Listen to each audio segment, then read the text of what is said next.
Hello Tubesters, it's Gav and welcome to another one of my videos.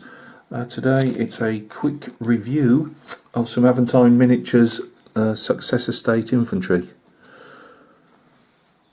These are going to be for, these are just going to, I'm just going to be selling on. This is one of their unit deals. I believe there's around 18 I believe in a pack. I haven't got my notes in front of me now. I have put a file over these. Because I need to move them on the painting queue and I couldn't get a video done in time. So I do apologise if the figures are a bit shiny. They're really beautifully cast figures. I did show a review on some of their Romans a few months ago, and these are no exception. There was hardly any flash. In fact, I think it was about 3 bits of flash. And they were those just tiny little couple of mil pieces shoved up under arms and capes and things, you know, and that was it. Obviously there's going to be some mould lines, but there was nothing horrendously serious. This unit's got the Linothorax, which is the hardened linen armour, and the unit comes with a command pack and obviously a pack containing the rank and file figures. You got some here with the these are armoured face shields, done with a in a facial type sculpt, a bit like the samurais from later periods. But yeah, you see the bronze or brass face guard. I chose the unit fairly randomly. I wanted Successor State. Because I think you can get some good variation in them. I'll probably be painting, from what I've seen so far, the Linothorax seems to be mostly the same colour in a lot of the artworks I've seen. I have got a couple of Macedonian ones, ospreys and things and a couple of books on Alexander the Great's and Philip's units themselves, and there won't be. I wouldn't have thought there'd be that much difference.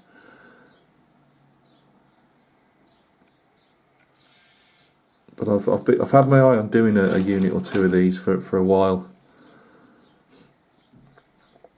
I mean, I would have thought if you're not into doing faces, these are nearly all bearded. They've all got the big cheek pieces and that, and then in case of some of these guys, obviously they're, in a Napoleonic sense, a Minerva type peak going down.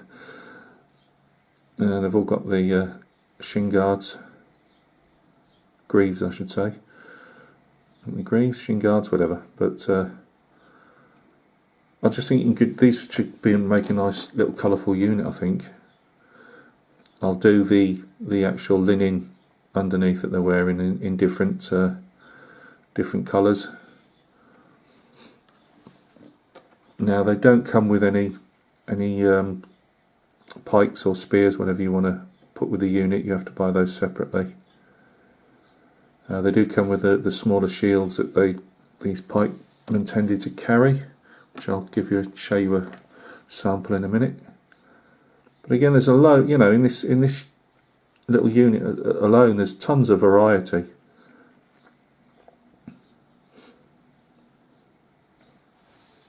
I mean, I've been going to Aventine's site for a couple of years, and because I've been doing a lot of Napoleonics for people, I tend to, obviously not done a lot of ancients and other periods, but these have really been tempting me for a long time.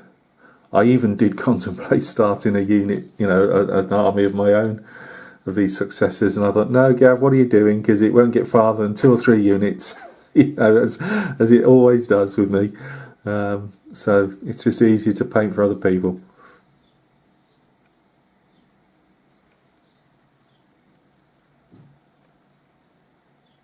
So that's the main unit. These are the type of shields you get.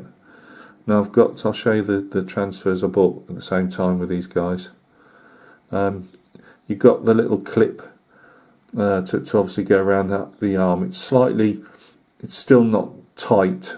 I did try and gently close it with a pair of pliers, but I think, to be honest with you, you've got a good chance of snapping them off, so I think I'm going to leave them at that.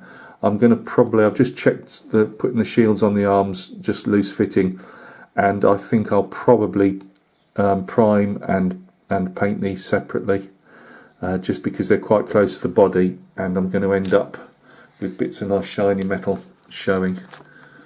So let's move these guys out of the way. So that's your rank and file, although with all those plumes and crests and that, they're very much you know, they look like commands in themselves. From what I can gather, I mean, I can only go back to Philip and Alexander's time. I think there's some discussion that obviously the better ranked armoured figures would be in the front ranks, with the less armoured figures in the rear. So and they do different types.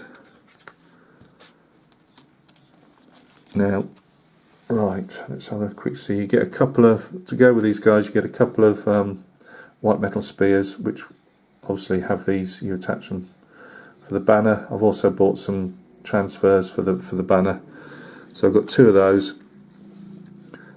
You get two that are headless and one with an arm missing. This is said arm, and as usual it won't probably fit in when I can't very well hold it for you very well, but it does sit, there you go, it sits really nice and snug in there. I don't think that'll be any problem. Head variants, there's 4 heads for the 2 bodies. I've got the other 2 in the bag, so I'm not going to bother getting those out. No, that's not going to go in now. I have drilled it out very slightly, but I've gone with that. That was a bit different. The others had like this guy here with the standard crest, and I just thought that other one looked a bit different for a change. It's got the victory branches, olive branches, whatever you want to call them, laurel, I should say, victory laurel around the helmet. Again, same type of shields,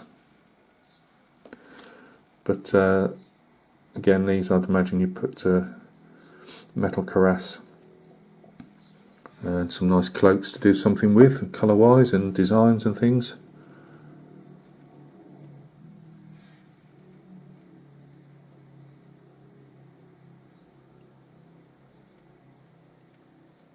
I mean, they do a Ptolemaic one as well, obviously for Ptolemy's army, and they've got like an Egyptian look to them as well as like a Macedonian type look. But again, beautiful, beautiful casting. Can't fault the casting at all so far. The ones I've had, that was the Romans earlier, and these ones.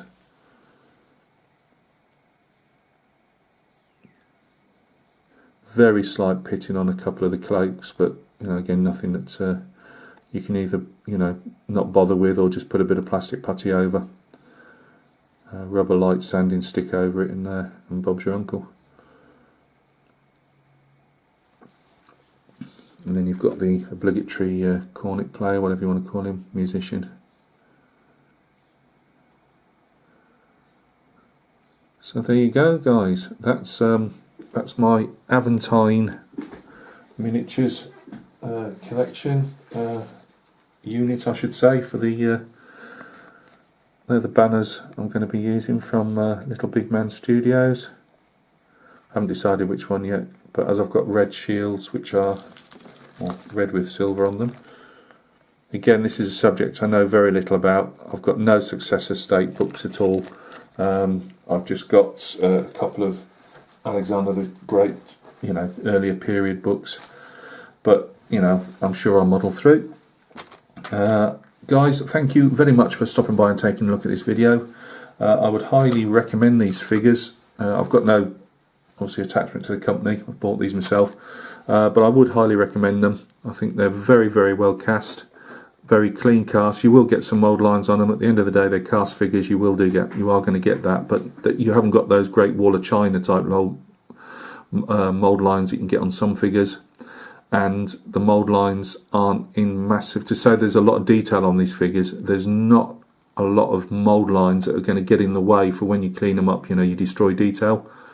I don't know how these shields are going to really affix to the arm.